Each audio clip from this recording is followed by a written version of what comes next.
Comissão de Defesa e Proteção dos Animais cobra urgência na retomada do programa RJ-PET. Escola do Legislativo debate discriminação racial nas relações de consumo. Seminário discute movimentos e políticas LGBTI+.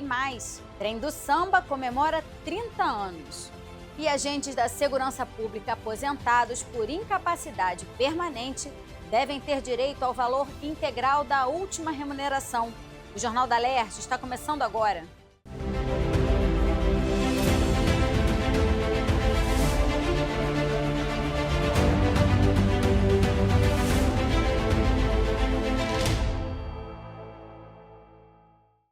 Boa noite. A Comissão de Defesa e Proteção dos Animais quer se reunir com a Controladoria Geral do Estado para analisar quais contratos do programa RJ-PET podem ser mantidos. Os parlamentares cobram urgência na retomada do programa, que oferece castração gratuita de cães e gatos. O RJ-PET foi suspenso em maio deste ano por suspeita de irregularidades apontadas pela Controladoria Geral do Estado em licitações no valor de 40 milhões de reais.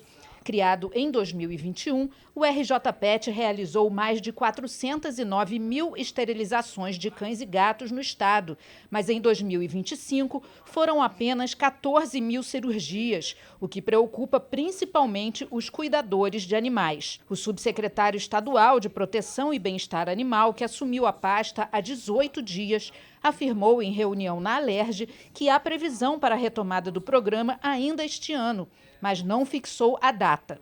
Informou também que um estudo técnico preliminar realizado pela pasta pretende ampliar os serviços oferecidos pelo RJ-PET, com aplicação de vacinas e microchipagem dos animais. A gente já está defasado. Para ontem deveríamos voltar. Inclusive, esse ano nós fizemos pouco mais de 14 mil castrações, em vista dos anos anteriores, que a gente bateu a marca de 100 mil ou mais de 100 mil castrações. Então, a gente está atrasado, a gente está buscando o melhor caminho para a gente conseguir entregar esse serviço tão importante para a população. Os parlamentares querem um encontro com a Controladoria Geral do Estado e a equipe técnica da Secretaria para discutir a possibilidade de manter os contratos com empresas de serviços veterinários que não apresentaram irregularidades. Os deputados acreditam que, dessa forma, as castrações podem ser retomadas com mais rapidez, já que não há data para nova licitação. Nós fazemos uma próxima reunião com a equipe técnica e com a Procuradoria-Geral do Estado para nós entendermos a possibilidade dessa empresa que não teve nenhum problema dar continuidade. Porque até licitar, nós estamos no final de um mandato, ano que vem eleição, então nós precisamos agilizar o quanto antes que isso aconteça. E fizemos uma proposta de uma integração com a comissão junto com a Secretaria de Saúde, hoje a Subsecretaria, no caso do RJ-PET, para que possamos dar uma solução nessa questão do castramóvel. E o que foi falado aqui também é a questão dos protetores, que é uma preocupação que eu, como presidente, tenho muito grande. Nós precisamos cuidar dos animais, mas precisamos cuidar das pessoas. E muitos deles viram acumuladores, passam por dificuldade financeira, deixam de comer. Então, o Estado também tem o seu papel e tem que cumprir com ele. Nós vamos estar aqui exatamente para esse seu papel nosso como deputado. A Comissão do Cumpra-se da Alerj promoveu um seminário internacional para discutir movimentos e políticas sociais LGBTI+, e os desafios da democracia no Brasil e na Argentina. Representantes dos dois países debateram avanços e retrocessos na garantia de direitos da comunidade. Presidente da sessão, deputado Carlos Mink, defensor histórico da pauta, lembrou que foi o autor da lei que criou o programa Rio Sem Homofobia, uma política pública de enfrentamento à discriminação e à violência contra pessoas LGBTI+. Mink destacou que os principais progressos no Brasil ocorreram por decisões do STF e classificou o encontro como um marco por permitir a troca de experiências entre as duas nações. Há uma tradição de cooperação dos movimentos LGBT com a Argentina e com outros países. Na Argentina também é forte o movimento. E eles conseguiram alguns avanços, poucos nacionais, alguns em algumas províncias onde o movimento é mais forte. Aqui no Rio de Janeiro foi onde mais avançou. Eu próprio aprovei há 20 anos atrás a primeira lei do país que pune os estabelecimentos que discriminam LGBTI e as autoridades que se omitem. E também o programa Rio Sem LGBTfobia, que é hoje está entranhado em todas as regiões e os argentinos estão querendo conhecer muito essa realidade, estão querendo se inspirar para fazer um Buenos Aires sem LGBTI, um programa semelhante aqui ao nosso. Reconhecida pelo pioneirismo em direitos LGBTI+, na América Latina, com legislações como o casamento igualitário e a lei de identidade de gênero, a Argentina enfrenta retrocessos sobre o governo de Javier Milei. Essa foi a avaliação de professores e pesquisadores da Universidade Nacional de Córdoba, presentes no evento. Eles citaram como conquistas o matrimônio igualitário, aprovado em 2010, a Lei de Identidade de Gênero, de 2012, a política de cotas no serviço público para travestis e transexuais, além de normas voltadas à saúde, com acesso a tratamentos hormonais e programas de educação sexual nas escolas. Entre os desafios, destacaram o aumento dos crimes de ódio e um decreto do atual governo que restringiu cirurgias de redesignação e tratamentos hormonais na rede pública.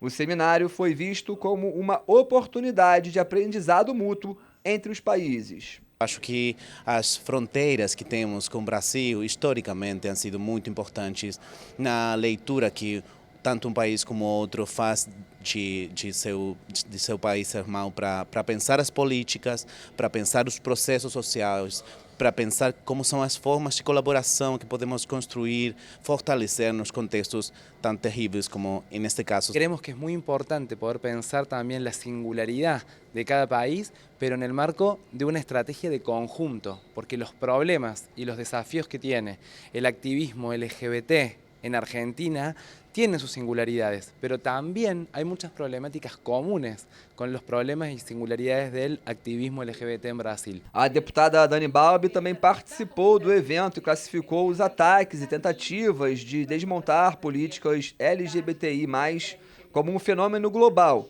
que exige união entre países e apoiadores da causa. Ela também criticou o presidente Lula, que no mesmo dia sancionou a lei que proíbe o uso do pronome neutro em documentos e repartições públicas. Entendendo que essa agenda é uma agenda internacional, é uma agenda que tem concentrado os esforços dos agentes reacionários, retrógrados, conservadores, nós aqui, enquanto agentes políticos desse campo, precisamos entender a centralidade e construir a contraofensiva, pensando quais são as medidas legislativas e os caminhos que endurecem para, no nosso sentido, e dificultam, portanto, a retirada de direitos, que dão respostas, inclusive, no reconhecimento de questões muito específicas e que são demandas e bandeiras históricas para a comunidade LGBTQIA+, a partir da perspectiva do parlamento, da sensibilização do executivo. Então, eu acho que esse é o sentido e veio muito a calhar esse evento no dia de hoje. A Escola do Legislativo realizou uma palestra com o tema Enfrentar para Transformar, para debater a discriminação racial nas relações de consumo e a tutela do Código de Defesa do Consumidor.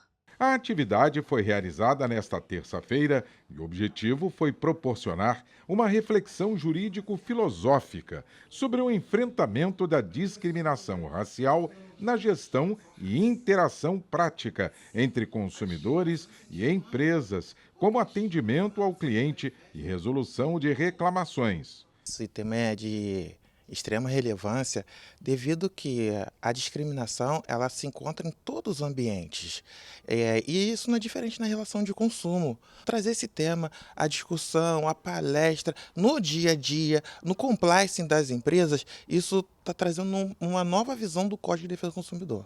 A proposta busca reafirmar o compromisso da Alerj e da Escola do Legislativo no mês da consciência negra de uma educação legislativa antirracista. Tudo para a redução das desigualdades e estímulo ao consumo e produção responsáveis. A discriminação racial ela está em todos os ramos do direito. Porém, nem todos estão configurando como trabalhadores, nem todos estão configurando como alguma prática penal, tributária, para enfrentar essa discriminação no dia a dia. Porém, todos nós somos consumidores a todo tempo. Há teses que discutem o direito do consumidor pré-nascimento e pós-vida, porque você já começa a adquirir desde o momento que você adquire direito ou deixa direitos. A Alerj tem promovido o atendimento itinerante da defesa do consumidor em vários municípios e bairros do Rio. É o contato direto com a população para tirar dúvidas e orientar para que as queixas sejam resolvidas. Em todo esse tempo de atendimento, ninguém reclamou sobre racismo e discriminação racial, temas que podem ser abordados pelo Código. A lei diz também que o órgão de proteção do consumidor também pode colecionar essas reclamações. Então, falta ainda um desconhecimento, né, e a necessidade de capacitar, tanto da parte do empresariado, né, quanto da parte do consumidor. Campanhas educativas nos meios de comunicação são importantes para que as pessoas tenham conhecimento dos direitos que possuem no Código do Direito do Consumidor, mesmo a lei não tendo um dispositivo próprio que trate de racismo como prática abusiva. Eu acho que isso seria talvez um meio, né, um veículo próprio para orientar não só o empresariado, bem como o consumidor. Se você recordar, o nosso John Kennedy, né, na década de 60, mais especificamente em 1962, ele já dizia que era necessário fazer um atendimento ao cliente com qualidade. Por isso que ele sugeriu a criação do chamado SACs, né? O que é o SAC? Serviço de atendimento ao cliente. Ou seja, aquele cliente que não foi bem atendido, que foi discriminado, ele teria um local próprio para fazer a reclamação e o empresariado colecionar essa reclamação com forma depois de passar uma orientação, né, para os seus funcionários. Acompanhe agora no nosso Giro de Notícias. Parte oficial do calendário cultural do Rio, o Trem do Samba comemora 30 anos de realização no dia 6 de dezembro, um sábado, como de costume. O evento, criado por Marquinhos de Oswaldo Cruz, começa na histórica Estação Pedro II, a central do Brasil, e segue até Oswaldo Cruz, onde acontece o ponto alto da celebração, com muito samba. O trajeto cultural nasceu em 1995, inspirado na história de Paulo da Portela e de outros sambistas que, no início do século XX, usavam o trem para escapar da repressão policial e se reunir nos subúrbios cariocas. Desde então, a festa se tornou símbolo de resistência e uma homenagem viva à origem do samba, cujo Dia Nacional é celebrado em 2 de dezembro. A Artérias Fluminense continuará responsável pela administração da BR-101, no trecho entre Niterói e a divisa com o Espírito Santo. Como única participante, ela venceu o leilão realizado na Bolsa de Valores em São Paulo. O novo contrato tem validade até 2047. Segundo o Ministério dos Transportes, o acordo prevê mais de 10 bilhões de reais em investimentos, incluindo duplicações, 63 quilômetros de faixas adicionais, novas interseções, passarelas e pontes, ciclovias e pontos de ônibus. No novo contrato, motocicletas serão isentas de pedágio, enquanto os demais veículos terão desconto de 5% no pagamento automático e redução progressiva para usuários frequentes da mesma praça. Quem visitar a cidade de Silva Jardim vai poder conhecer uma nova travessia na bacia do Rio São João, onde está a reserva do Mico-Leão Dourado. O caminho de longo percurso será conectado à trilha Volta ao Rio, integrando paisagens de diferentes cidades do estado do Rio. A iniciativa é da Associação Mico-Leão Dourado, com a coordenação do Ministério do Meio Ambiente. O projeto conta ainda com a parceria do ICMBio, da Prefeitura de Silva Jardim, além de voluntários. A travessia do Mico-Leão Dourado possui 14 quilômetros de extensão. O percurso, feito em 4 horas, começando do Parque do Mico até o centro de Aldeia Velha. Na primeira travessia, mais de 80 pessoas que se inscreveram gratuitamente participaram da caminhada inaugural em meio à natureza. No e-mail que está na tela estão as informações sobre a nova trilha. O plenário aprovou hoje a mensagem do governo que trata da aposentadoria por incapacidade permanente dos policiais civis, policiais penais e agentes de segurança socioeducativa.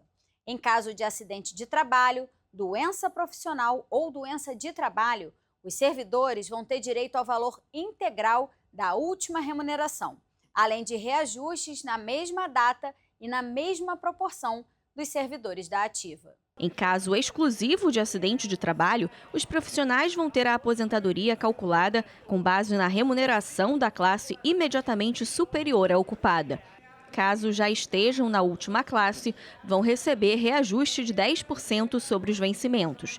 O texto, que altera uma lei complementar de 2021, foi aprovado através de substitutivo da CCJ e o projeto segue para a sanção do governador. E os deputados votaram o projeto de resolução da mesa diretora da Alerj, que cria no parlamento uma consultoria geral de planejamento, orçamento e finanças. A consultoria vai ser um órgão permanente de assessoramento técnico e consultivo e que vai acompanhar os cenários fiscal, orçamentário e tributário do Estado. A consultoria também vai ter um papel estratégico no acompanhamento da reforma tributária, na análise do programa de pleno pagamento de dívidas dos estados, o PROPAG, e na formulação de estratégias para garantir equilíbrio fiscal e transparência nas contas públicas. Ela será composta por 3 membros, sendo um indicado pelo presidente da Alerj, que vai exercer a função de presidente do Conselho Diretor, outro pela Comissão de Orçamento e mais um pela Comissão de Tributação. Os candidatos precisam ser sabatinados, podendo ocorrer apenas uma única recondução por igual período. O projeto também promove a reestruturação de alguns departamentos da Casa, contribuindo para o trabalho de fiscalização do Parlamento Fluminense. A proposta foi aprovada e segue para a promulgação. E os parlamentares analisaram a proposta apresentada pelo deputado Samuel Malafaia, que autoriza o governo a celebrar convênio com o Exército Brasileiro para que os excedentes do alistamento militar obrigatório possam ser aproveitados para prestarem serviço no Corpo de Bombeiros do Estado. Segundo o texto, quem não for aproveitado pelo Exército pode ser indicado ao Corpo de Bombeiros, desde que esteja inscrito de forma voluntária no programa de reaproveitamento da corporação, independentemente de justificativa. O texto aprovado segue para a sanção ou veto do governador. É uma maneira de dar uma oportunidade aos jovens que estão aí sem muitas oportunidades e condições de trabalho. O que acontece é o seguinte: de cerca de 100 mil pessoas que tem que servir, o serviço é obrigatório. Apenas 10 mil, 13 mil, mas vamos dizer 10 mil, 10% são aproveitados. Então sobra 80 mil, de 10 mil para 100 mil, né?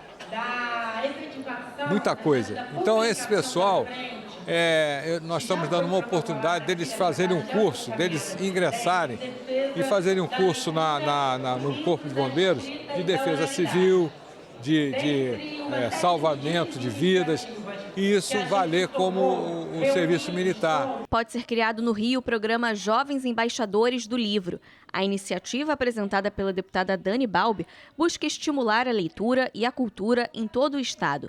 O programa vai formar jovens entre 15 e 29 anos para atuarem como mediadores de leitura e promotores de atividades culturais em escolas e comunidades com foco em áreas mais vulneráveis. A proposta prevê eventos literários, doações de livros, criação de acervos públicos e parcerias com editoras e livrarias. Os participantes vão receber capacitação e acompanhamento pedagógico para desenvolver ações de incentivo à leitura em seus municípios. O texto recebeu 7 emendas e retorna às comissões.